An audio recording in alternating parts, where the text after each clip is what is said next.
Hi friends, मेरा नाम है डॉक्टर नीलेश यादव और आज हम देखेंगे कि ईसीजी को सिंपल वे में कैसे रीड किया जाए।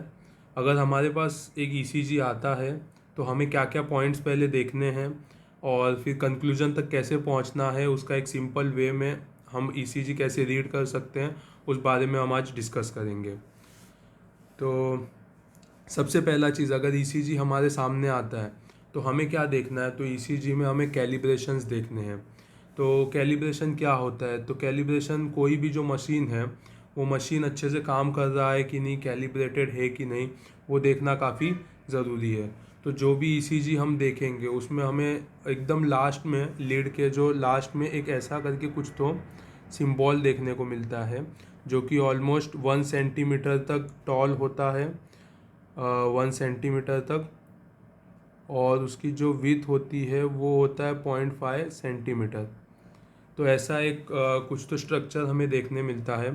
ऐसा स्ट्रक्चर देखने को मिलेगा तो हमें समझना चाहिए कि जो ईसीजी है उसका मशीन जो है वो अच्छे से कैलिब्रेटेड है।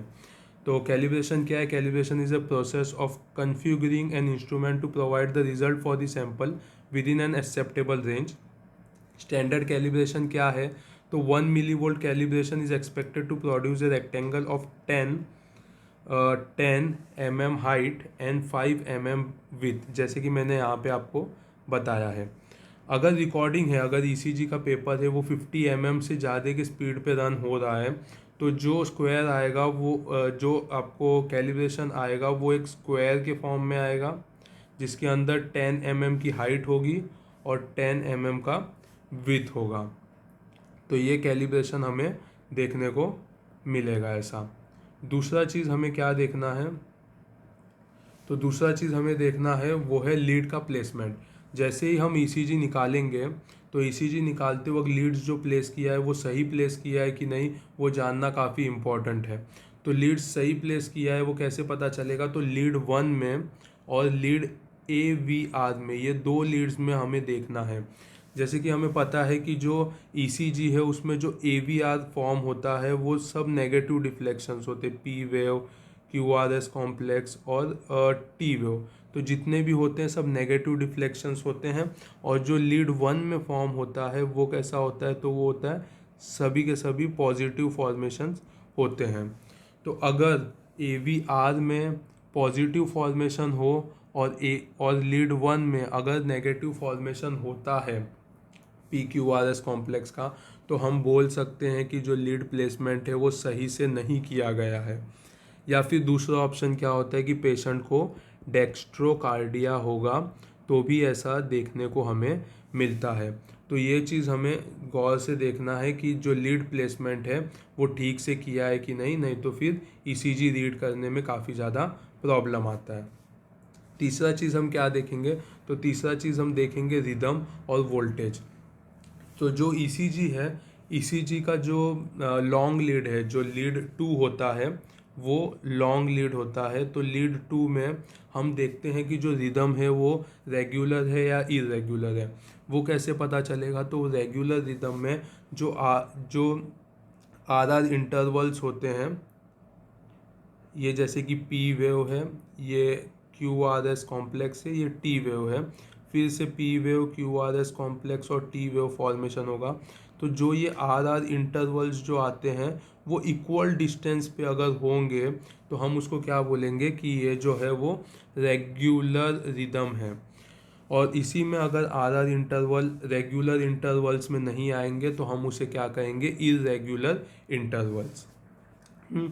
इसके बाद दूसरा चीज़ होता है साइनस या फिर नोडल रिदम। तो साइनस और नोडल रिदम हम किसे कहते हैं? तो कोई भी रिदम जिसके अंदर पी वेव का फॉर्मेशन होगा, उसके बाद क्यू आर एस कॉम्प्लेक्स और टी वेव, मतलब जो क्यू आर एस कॉम्प्लेक्स और टी वेव है उससे पहले अगर पी वेव फॉर्मेशन होगा, इसका मतलब ऐसे नोड से इम्पल्स आया है, तो हम इस तरह का जो ईसीजी फॉर्म होगा उसे हम क्या कहेंगे? Sinus rhythm.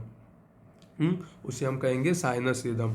दूसरी तरफ अगर ईसीजी है, ईसीजी में अगर पी वेव एब्सेंट होता है, डायरेक्ट क्यूआरएस और टी वेव का फॉर्मेशन हो, जहाँ पे पी वेव एब्सेंट है, ऐसा ईसीजी को हम क्या कहेंगे, नोडल रिदम। ऐसे ईसीजी को हम क्या रिदम कहेंगे, तो नोडल रिदम कहेंगे।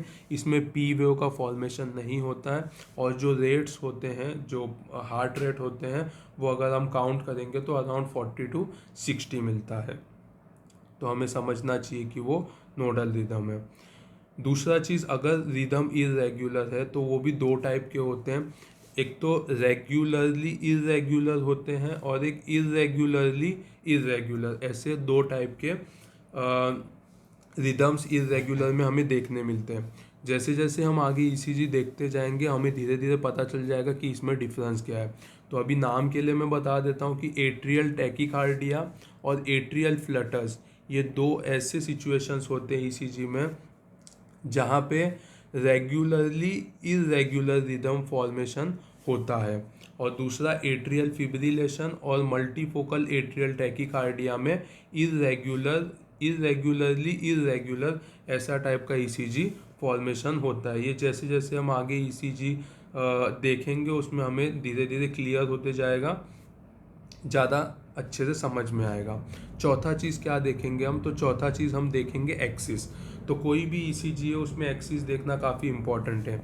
एक्सिस हमें कहाँ देखने को मिलता है, तो लीड 1 में और लीड 3 में हम एक्सिस देखते हैं। तो अगर लीड 1 में और लीड 3 में जो PQRST कॉम्प्लेक्स है वो पॉजिटिव डिफ्लेक्शन में रहेंगे, तो हम उसे क्या कहेंगे, नॉर्मल एक्सिस। हम उसे कहेंगे नॉर्मल एक्सिस। वही अगर लीड 1 में पॉजिटिव डिफ्लेक्शंस होंगे और लीड 3 में नेगेटिव डिफ्लेक्शंस होंगे, तो हम उसे कहेंगे लेफ्ट एक्सिस डेविएशन। क्या कहेंगे हम उसे, लेफ्ट एक्सिस डेविएशन। उसके बाद अगर लीड वन में नेगेटिव डिफ्लेक्शंस फॉर्म होते हैं और लीड 3 में पॉजिटिव डिफ्लेक्शंस फॉर्म होते हैं, तो हम उसे कहेंगे राइट एक्सिस डेविएशन। उसे क्या कहेंगे हम, राइट एक्सिस डेविएशन। और अगर क्यूआरएस कॉम्प्लेक्स लीड 1 में और लीड 3 में दोनों में नेगेटिव फॉर्म होंगे, तो हम उसे कहेंगे एक्सट्रीम राइट एक्सिस डेविएशन। ये हमें याद रखना है, ये काफ़ी ज़्यादा एक्सिस का पार्ट इंपॉर्टेंट है। मैंने अपने ईसीजी के लेक्चर्स में भी एक्सिस का पॉइंट डिस्कस किया है। इसके बाद हम देखेंगे चौथा जो है वो हार्ट रेट का कैलकुलेशन। तो हार्ट रेट का कैलकुलेशन कैसे करेंगे, तो ये मैंने अपने ईसीजी के लेक्चर्स में बताया है, एक बार रिवाइज कर दूंगा। तो हार्ट रेट जो होगा उसको कैसे काउंट करेंगे, तो सबसे पहले 1500 divide by number of small square between two consecutive R waves. तो दो कंजिकेटिव आर वेव्स, जैसे कि ये PQRST, फिर से पी वेव फॉर्मेशन QRST, इसके बीच में अगर आपने मेरा वीडियो देखा होगा तो मैंने इसमें बताया है कि इसके बीच में काफ़ी सारे बॉक्सेस होते हैं। तो इसके बीच का जो हम देखेंगे स्मॉल स्क्वायर्स जितने होंगे, वो स्मॉल स्क्वायर्स को काउंट करेंगे, और स्मॉल स्क्वायर को काउंट करने के बाद 1500 से उसको डिवाइड करेंगे, तो हमें हार्ट रेट मिल जाएगा। दूसरा फॉर्मूला है कि स्मॉल स्क्वायर के बदले जैसे कि 5 स्मॉल स्क्वायर को हम कहते हैं एक लार्ज स्क्वायर। तो 300 divided by number of large square between the two consecutive R wave. ये आर वेव के बीच में कितने लार्ज स्क्वायर है, उससे भी अगर हम डिवाइड करेंगे तो हमें पता चल जाएगा कि हार्ट रेट कितना है। तो ये दो फार्मूला से हम लोग पता कर सकते हैं कि हार्ट रेट कितना है। दूसरा चीज़ कि नॉर्मल हार्ट रेट जो होता है वो कैसा होता है, around 60 to 100 beats per minute. अगर 100 बीट से ज़्यादा होगा तो हम उसे कहेंगे टैकीकार्डिया, और अगर 60 बीट से कम होगा तो हम क्या कहेंगे उसे, ब्रेडिकार्डिया। ये चीज़ हमें ध्यान में रखना है। इसके बाद हम क्या देखेंगे, 6 पॉइंट हम देखेंगे पी वेव का मॉर्फोलॉजी। तो पी वेव देखेंगे। पी वेव जैसे कि हमने पढ़ा है, पी वेव रिप्रेजेंट करता है एट्रियल डीपोलराइजेशन, मतलब कॉन्ट्रैक्शन ऑफ द एट्रियम। तो एट्रियल डीपोलराइजेशन को रिप्रेजेंट करता है पी वेव। जो पी वेव होता है वो नॉर्मली पॉजिटिव डिफ्लेक्शन होता है ईसीजी में। मोस्टली वो कहाँ पे मिलता है, तो इन्फीरियर लीड्स है, जो कि है 2, 3 और AVF, ये 3 जो है इसे हम कहते हैं इंफीरियर लीड्स। और लीड 1 में पी वेव का फॉर्मेशन अच्छे से देखने हमें मिलता है। इसका ड्यूरेशन कितना होता है, तो जो ड्यूरेशंस है पी वेव का जो ड्यूरेशन है वो है less than 0.12 second. Less than 0.12 second अगर हम देखेंगे तो वो क्या होता है, तो लेस देन 3 स्मॉल स्क्वायर, मतलब ऑलमोस्ट हम कह सकते हैं कि 2.5 स्मॉल स्क्वायर का ड्यूरेशन है। मतलब लेंथ में जो ये देखेंगे हम, इसका जो लेंथ होता है ये क्या होगा, लेस देन 0.12 सेकेंड, या फिर हम कह सकते हैं लेस देन 3 स्मॉल स्क्वायर। और एम्पलीट्यूड कितना होता है, तो एम्पलीट्यूड जैसे कि वर्टिकल लेंथ होता है, तो वर्टिकल लेंथ जो रहेगा वो अराउंड क्या होगा, less than 2.5 mm in limb leads and less than 1.5 mm in precordial leads. यानी कि शॉर्ट में अगर हम समझे तो 2.5 बॉक्सेस, स्मॉल बॉक्सेस ऐसा लेंथ होगा उसका, और 2.5 स्मॉल बॉक्सेस ऐसा होगा। इस तरीके से कुछ पी वेव का फॉर्मेशन हमें देखने को मिलेगा। पी वेव देखने के बाद उसके बाद हमें क्या देखना है, तो उसके बाद हमें देखना है 7 पॉइंट PR इंटरवल। तो PR इंटरवल क्या करता है, तो रिप्रेजेंट करता है impulse when it travel from the SA node to the AV node. तो PR इंटरवल प्रेजेंट करता है कि जो इम्पल्सिस है वो SA नोड से AV नोड को ट्रैवल करता है। इसका जो ड्यूरेशंस होता है वो कैसा होता है, 0.12 से लेके 0.20 सेकेंड, यानी कि 3 to 5 स्मॉल स्क्वायर होता है। इसके बाद हम क्या देखेंगे, तो इसके बाद हम देखेंगे 8वां point QRS complex. QRS complex का काफ़ी ज़्यादा रोल होता है। सबसे पहले QRS कॉम्प्लेक्स रिप्रेजेंट करता है वेंट्रिकुलर डीपोलराइजेशन को, मतलब कॉन्ट्रैक्शन ऑफ द वेंट्रिकल्स। इस ड्यूरेशन कितना है, तो ड्यूरेशन जो है वो है लेस देन 0.12 सेकेंड, यानी कि लेस देन 3 स्मॉल स्क्वायर। तो ये जो पी वेव, QRS कॉम्प्लेक्स और जो टी वेव है, तो इसके जो विथ होता है ये कैसा होता है, तो लेस देन 3 स्मॉल स्क्वायर या फिर 1.02 सेकेंड्स होता है इसके बीच का। अगर ये ज़्यादा होता है तो वो उसका पैथोलॉजी कुछ अलग है, वो हम ECG में आगे देखेंगे। और जो उसका एम्पलीट्यूड होता है वो 10 mm चेस्ट लीड्स में होते हैं। तो जो चेस्ट लीड है V1 से लेके V6 तक, उसमें जो उसका हाइट होता है वो होता है अराउंड 10 mm। अगर वो 10 mm से ज़्यादा होता है तो वो पैथोलॉजिकली कुछ रिप्रेजेंट करता है, जो कि हम आगे पढ़ेंगे, जिसे हम हाइपरट्रॉफी कहते हैं। तो वो हम आगे आगे देखते जाएंगे। अगर पैथोलॉजिकली क्यू वेव फॉर्मेशन होता है ECG में, तो वो क्या रिप्रेजेंट करता है, जैसे कि ये जो है हम यहाँ पे देख रहे हैं, ये क्या है, ये है क्यू वेव। तो क्यू वेव हर एक ECG में हमें देखने नहीं मिलता है।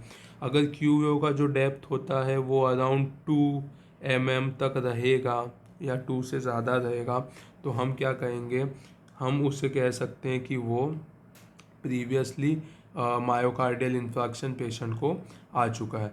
तो ये क्यू वेव ऐसा रिप्रेजेंट करता है कि मायोकार्डियल इन्फ्रैक्शन हो चुका है।